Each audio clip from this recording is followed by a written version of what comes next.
వాస్తవంగా తెలంగాణ రాజకీయాల్లో అటు బీఆర్ఎస్ కేసీఆర్, కేటీఆర్, హరీష్ రావు బృందానికి, ఇటు రేవంత్ రెడ్డికి మధ్యలో ఈ పోటీ చాలా తీవ్ర స్థాయికి చేరింది.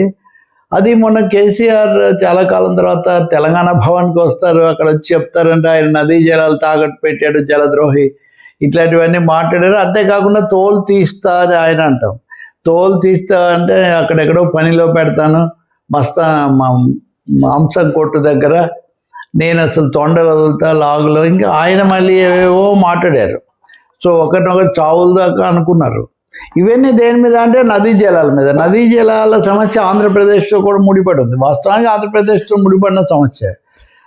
మొన్న జూబ్లీ హిల్స్ ఆ తర్వాత స్థానిక ఎన్నికల్లో కూడా అనుకున్న ఫలితాలు రాకపోయిన తర్వాత కేసీఆర్ ఇంకా మళ్ళీ బ్యాక్ టు ది పెవిలియన్ లాగా నీళ్లు నిధులు నియామకాలు కదా, కాబట్టి నీళ్ల సమస్యను తీసుకురావడం మంచిదని ఆయన భావించినట్టున్నారు. దానికి తగినట్టే ఆయన పాలమూరు రంగారెడ్డి, ముఖ్యంగా పాలమూరు జిల్లాలో పథకాలకి రేవంత్ రెడ్డి అన్యాయం చేశారని భారీ ఎత్తున చేశారు. ఇంకా నేను రంగంలోకి వచ్చాను, ఇవాళ వరకు ఒక లెక్క, ఇప్పటి నుంచి ఒక లెక్క, ఇవన్నీ కూడా ఆయన అన్నారు. అంటే రేవంత్ రెడ్డి శాసనసభలో తేల్చుకుందాం రండి మేము పెడుతున్నాము అన్నారు, పెట్టారు.